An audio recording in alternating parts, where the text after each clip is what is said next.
Bonjour. J'aimerais partager avec vous une analyse d'un texte biblique que nous connaissons assez peu. Et j'ai donné comme titre Les grands bouleversements livrés et la gloire dans la persévérance. Nos vies sont marquées par des événements heureux ou malheureux qui nous permettent d'avoir des repères dans notre histoire et nous raccrochent aussi à l'histoire avec un grand H. Mon épouse était championne pour dater des événements extérieurs en fonction de la date de naissance d'un ou de l'autre de nos enfants. Dans l'histoire du monde, et suivant nos âges, on a des repères importants, dont un qui a marqué récemment nos générations. C'était avant ou après le Covid. Les plus anciens disaient que c'était avant ou après la guerre. Plus loin encore, en ce qui nous concerne, 3 éléments importants marqueront éternellement l'histoire et la nôtre en particulier. Le premier, c'est la naissance, et c'est celle de Jésus. Elle était un événement planétaire. Si les bergers sont venus l'adorer, il reste que des savants appelés mages, qui venaient de différents pays lointains, des non-juifs, sont venus apporter des cadeaux de grande valeur. Ce fut le début de notre ère. Ainsi démarre notre calendrier il y a 2024 ans.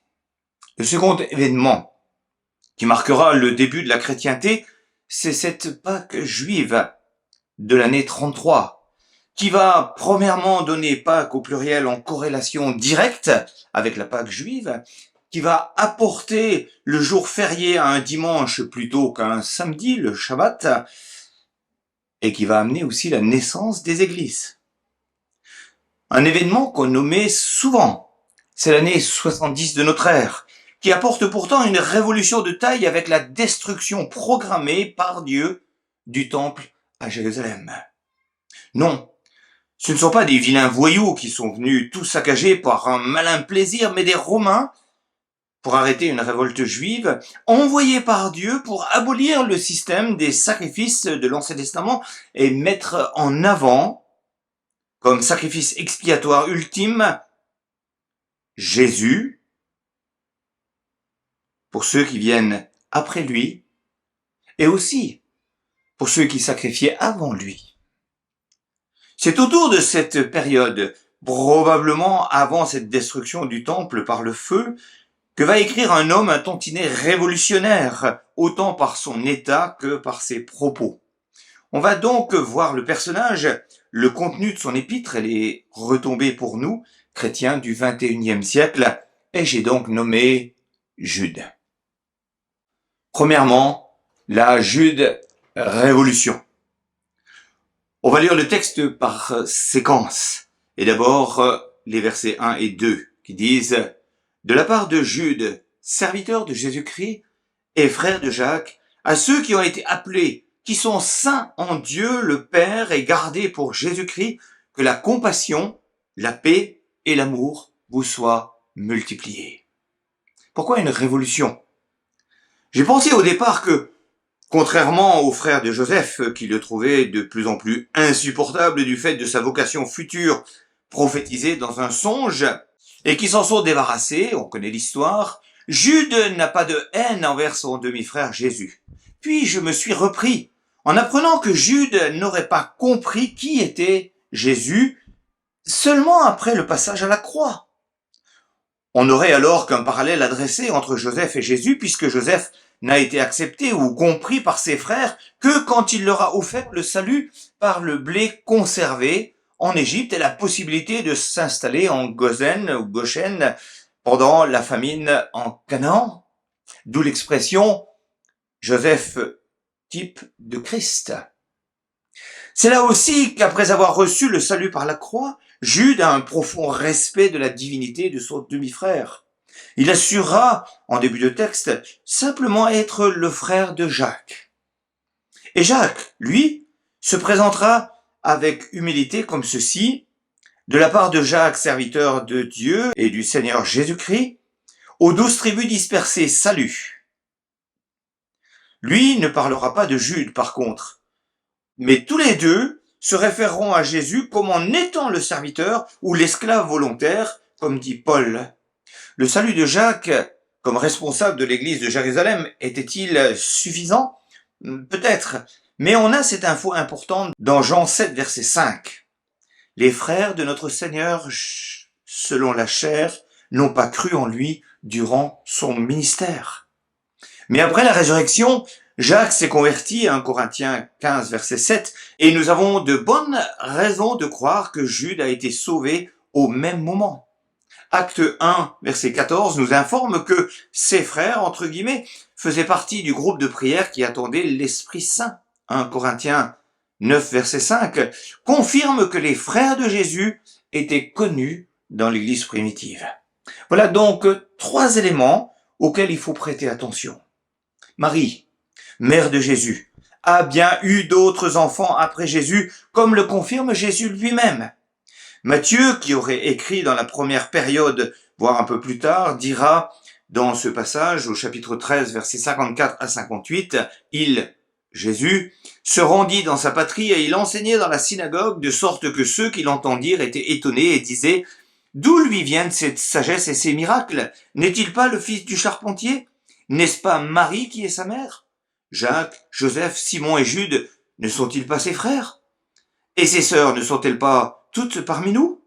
D'où lui vient donc tout cela? » Et il représentait un obstacle pour eux. Mais Jésus leur dit, un prophète n'est méprisé que dans sa patrie et dans sa famille. Il ne fit pas beaucoup de miracles à cet endroit à cause de leur incrédulité. Pourquoi donc cette info n'a pas traversé les siècles? Deuxième élément.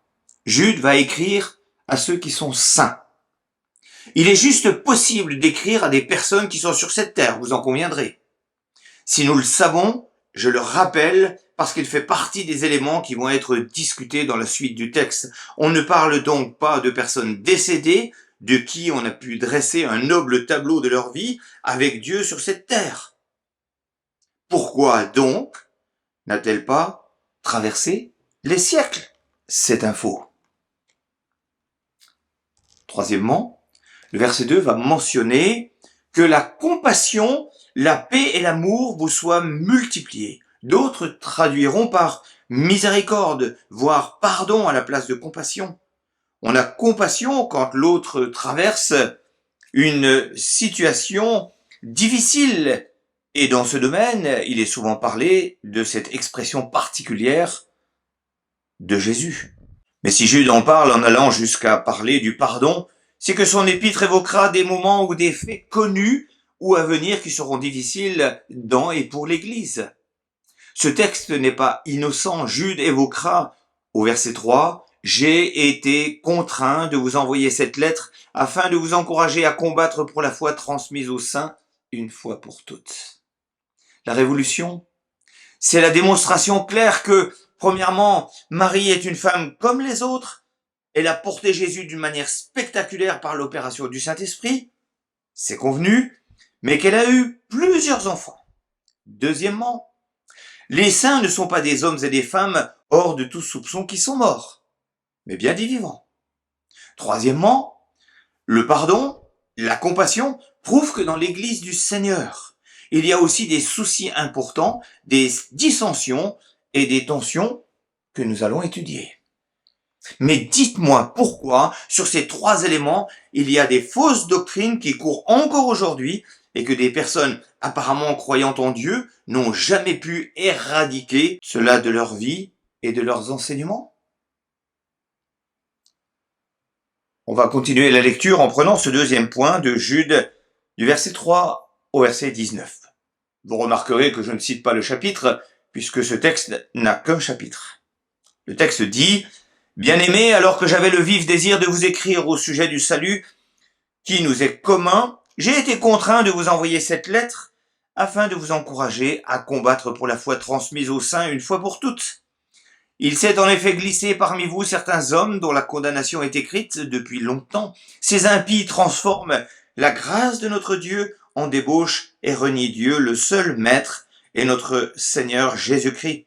Je veux vous rappeler, à vous qui le savez, que le Seigneur, après avoir sauvé le peuple en le faisant sortir d'Égypte, a fait ensuite mourir ceux qui s'étaient montrés incrédules.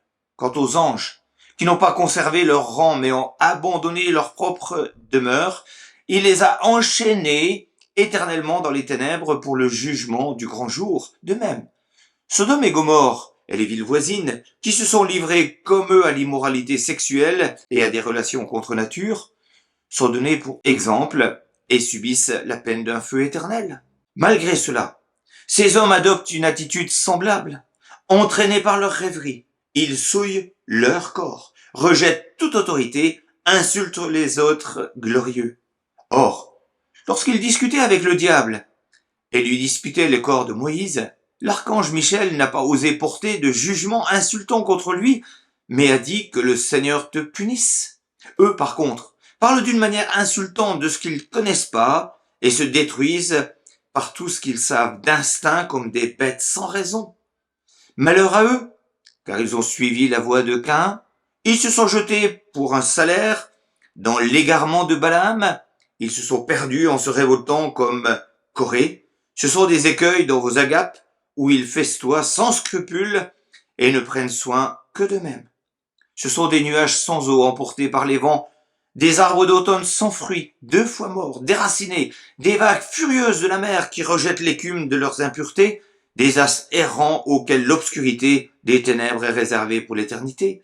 C'est aussi pour eux qu'Enoch, le 7e depuis Adam, a prophétisé en ces termes: « Voici ce que le Seigneur est venu avec ses saintes troupes pour exercer un jugement contre tous et pour faire rendre compte à tous les impies qui sont parmi eux de tous les actes d'impiété qu'ils ont commis et de toutes les paroles dures qu'en pécheurs impies ils ont proférées contre lui. » Toujours mécontents, ces hommes se plaignent sans cesse de leur sort et marchent suivant leurs désirs. Ils tiennent de grands discours et flattent les gens par intérêt. Quant à vous, bien-aimés, souvenez-vous de ce que les apôtres de notre Seigneur Jésus-Christ ont annoncé, et ils vous disaient: à la fin des temps, il y aura des moqueurs qui vivront en suivant leurs désirs impies. Ce sont ceux qui provoquent des divisions, sont dominés par leur nature propre et non pas l'esprit avec un E majuscule. Jude, on l'appelle les actes des apostats. Drôle de titre proposé par un commentaire pour ces quelques versets de l'avant-dernier livre du Nouveau Testament. On va donc en chercher les raisons. Notons que ce livre est un parallèle très proche de la 2e épître de Pierre au chapitre 2. L'un s'est-il inspiré de l'autre? Se sont-ils inspirés tous les deux de la même source? On n'en sait rien. Mais il parle des faux prophètes de l'époque et qui se perpétuent. Quelles sont donc les caractéristiques de ces faux prophètes qui existent encore aujourd'hui? Verset 4, ces hommes se sont glissés dans l'église. C'est insidieux avec une volonté de nuire. Verset 4 encore, ils renient Dieu. Mais pourquoi viennent-ils au rassemblement de l'église? Ils transforment la grâce de Dieu en débauche. Exemple. Puisqu'il y a la grâce pour tout péché, péchons, et Dieu pardonnera. C'est contraire à ce que dit Romains chapitre 6, verset 5, par exemple. Malgré leur condamnation programmée suite à leur attitude, et idem à celle des anges déchus, et la fin de Sodome et Gomorre, ancien jugement bien identifié, ils poursuivent leur infection dans le corps du Christ. Ils souillent leur propre corps. Infamie sexuelle, entre autres, est-il noté. Ils rejettent toute autorité, dont celle de Dieu. Ils insultent les êtres glorieux, notamment les anges. Ils parlent d'une manière insultante. Ils sont égoïstes. Ils s'autodétruisent. Ils se plaignent de tout et tout le temps. Ils marchent suivant leurs désirs personnels. Ce sont de beaux parleurs. Ils caressent les gens dans le sens du poil. Et versets 18-19, il y aura des moqueurs qui vivront en suivant leurs désirs impies. Ce sont ceux qui provoquent des divisions, sont dominés par leur nature propre et non pas l'esprit, à savoir l'esprit de Dieu. On va parler aussi de jalousie. Ils ont suivi la voie de Caïn, est-il dit. On va parler aussi de soudoiement. Ils se sont jetés pour un salaire dans l'égarement de Balaam. Et le dernier point, c'est la révolte. Ils se sont perdus en se révoltant comme Corée. Ils sont décrits d'après ce texte comme des récifs cachés lors de vos agapes, donc des repas en commun, des nuages sans eau emportés par les vents, des arbres en automne sans fruits, 2 fois morts, arrachés par les racines, des vagues furieuses de la mer, écumant leur propre honte, des étoiles errantes pour lesquelles l'obscurité des ténèbres est réservée éternellement. Et on les a dans l'Église. Mais comment peut-on se faire piéger malgré ces recommandations? Pourtant, les exemples de jugement pour ces personnes, les jugements de Dieu sont manifestes.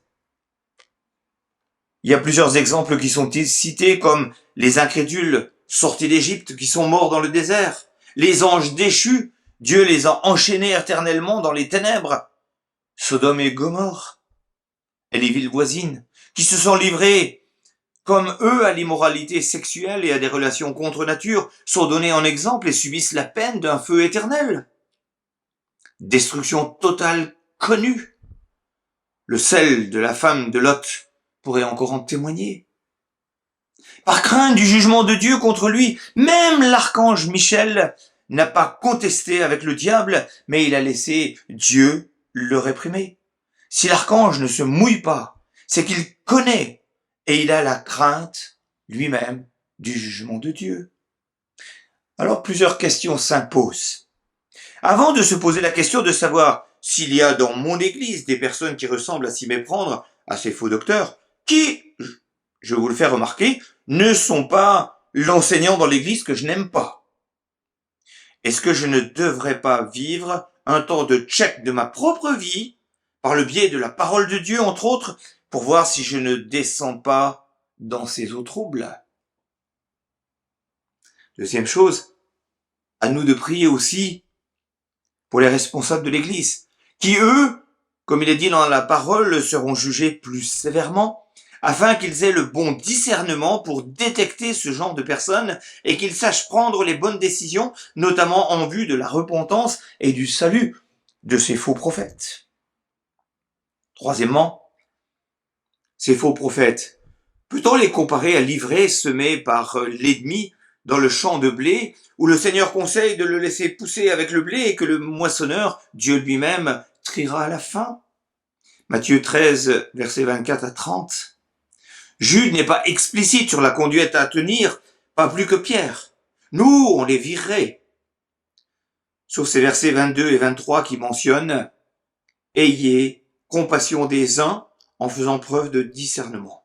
Quant aux autres, sauvez-les avec crainte, en les arrachant au feu, en détestant jusqu'aux vêtements souillés par leur contact. » Et Jude conseillerait d'user de compassion, de discernement, d'évangélisation et de dégoût jusqu'aux vêtements. Paul dira dans 1 Corinthiens 5, verset 12, « Maintenant, ce que je vous ai écrit, c'est de ne pas avoir des relations avec quelqu'un qui, se nommant frère, est impudique ou cupide, ou idolâtre, ou outrageux, ou ivrogne, ou ravisseur, et de ne même pas manger avec un tel homme. Qu'ai-je en effet à juger ceux du dehors?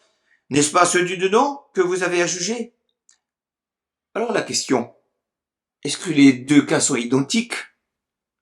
Pas sûr, pas sûr.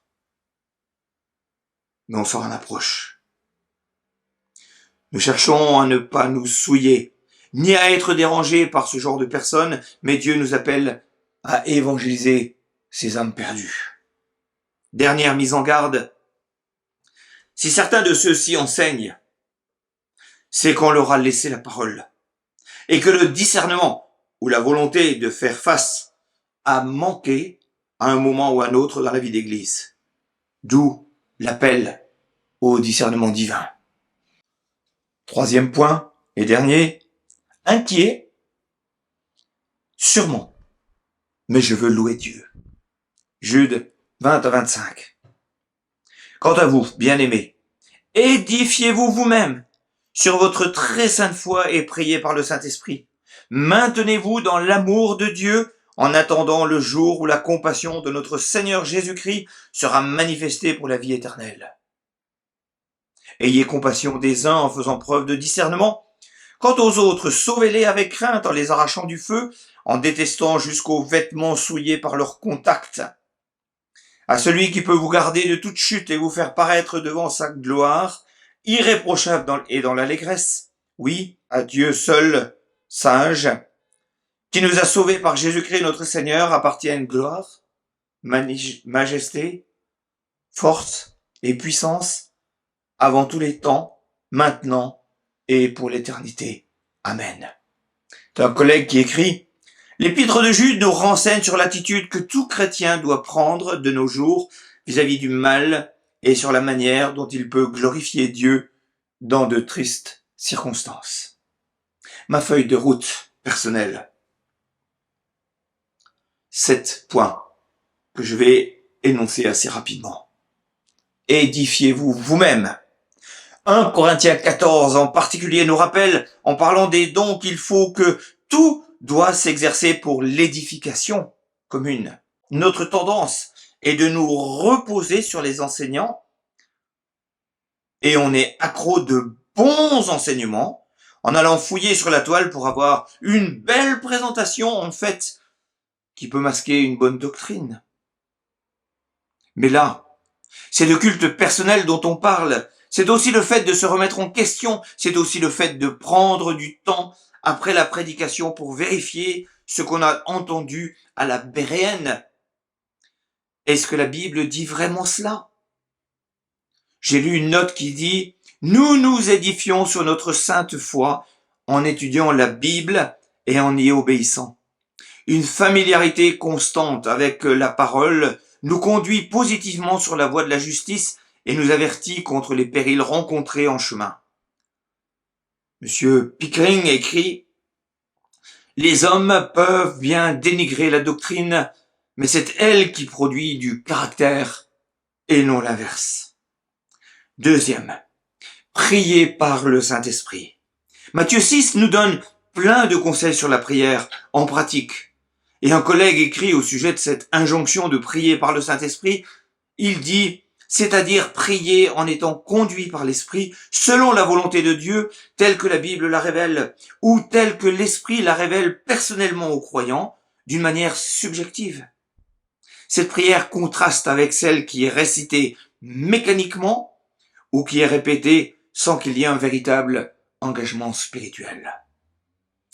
Troisièmement, maintenez-vous dans l'amour de Dieu. On a une soif permanente d'être aimé, mais l'amour, même dans un couple, a besoin d'être alimenté en permanence. Dieu le mentionne dans l'Apocalypse par ces mots. Ce que je regrette, c'est que tu as abandonné ton premier amour, alors repens-toi. Quatrième, ayez compassion, comme Jésus, mentionné dans le verset précédent. Compatir n'est pas médire sur l'autre, mais c'est l'aider dans sa situation avec les moyens que Dieu nous a donnés. Compatir, c'est s'attendrir sur la situation de l'autre. Cinquièmement, faites preuve de discernement. Que Dieu entende nos prières sur ce sujet. Sixièmement, sauvez-les en détestant en même temps leurs pratiques. C'est là le danger qui nous guette, se laisser entraîner par leurs pratiques pour les gagner au Seigneur. Que Dieu nous garde de nous laisser entraîner. Septième, attention. On parle ici de faux prophètes et on ne tombe pas, me semble-t-il, dans la réflexion de Paul de 1 Corinthiens 7, 9 à 13 qui conseille de ne pas manger avec des gens qui se nomment frères, sont cupides, ivrognes, ravisseurs, etc. et donc qui persistent dans leurs péchés sans désir de se repentir et qu'il faut chasser. La pensée du Seigneur. Verset 24. Dieu veut nous garder. Il veut nous faire paraître aussi devant lui, irréprochable et dans l'allégresse. Verset 25, nous verrons sa gloire, sa majesté, sa force et sa puissance jusque dans l'éternité. Le Seigneur a aussi son inquiétude avec cette phrase de Jésus dans la parabole du juge Nick, dans Luc 18, versets 7 et 8, qui dit « Et Dieu ne fera-t-il pas justice à ses élus, qui crient à lui jour et nuit, et tardera-t-il à leur égard? Je vous le dis, il leur fera promptement justice. Mais quand le Fils de l'homme viendra, trouvera-t-il la foi sur la terre ?» Dès le verset 20, de précieuses ressources nous sont données pour faire face au mal. L'attachement aux enseignements de la parole de Dieu, notre très sainte foi, la dépendance de Dieu en priant par le Saint-Esprit, la jouissance de l'amour immuable de Dieu dans lequel nous pouvons demeurer, l'espérance de la vie éternelle où nous entrerons pleinement à la venue du Seigneur. Je vais lire 2 passages particuliers en rapport avec tout cela. 2 Timothée 4, versets 1 à 5. Je t'en conjure, devant Dieu et devant Jésus-Christ, qui doit juger les vivants et les morts, et au nom de son apparition et de son royaume, prêche la parole, insiste en toute occasion, favorable ou non, reprend, censure, exhorte, avec toute douceur et en instruisant. Car il viendra un temps où les hommes ne supporteront pas la saine doctrine, mais en ayant la démangeaison d'entendre des choses agréables, ils se donneront une foule de docteurs, selon leurs propres désirs, détourneront l'oreille de la vérité, se tourneront vers les fables. Mais toi, sois sobre en toutes choses, supporte les souffrances, fais l'œuvre d'un évangéliste, remplis bien ton ministère. 1 Jean 2, 18, 19. Petits enfants, c'est la dernière heure. Vous avez appris que l'Antéchrist vient. Or, déjà maintenant, il y a plusieurs antichrists. Par là, nous reconnaissons que c'est la dernière heure. Ils sont sortis du milieu de nous, mais ils n'étaient pas des nôtres. Car s'ils avaient été des nôtres, ils seraient restés avec nous. Mais cela est arrivé afin qu'il soit bien clair que tous ne sont pas des nôtres. D'où le terme qui a été donné de apostat et de apostasie. Alors en conclusion, je dirais qu'il y a toujours eu des faux prophètes, depuis la Genèse, en passant par les premières églises jusqu'à nos jours. Le problème soulevé ici, c'est qu'ils sont dans nos murs, hommes ou femmes, et que nous ne sommes pas toujours prêts à les reconnaître à cause de leur prestance, leur amitié, leur comportement. Nous sommes dans les derniers temps et l'ennemi affine sa manière de travailler pour prendre au piège le maximum de personnes et détruire les églises. Que Dieu nous donne de reconnaître le blé livré afin d'amener ces faux prophètes à la repentance et au salut en Christ sans nous laisser abuser par eux. Amen.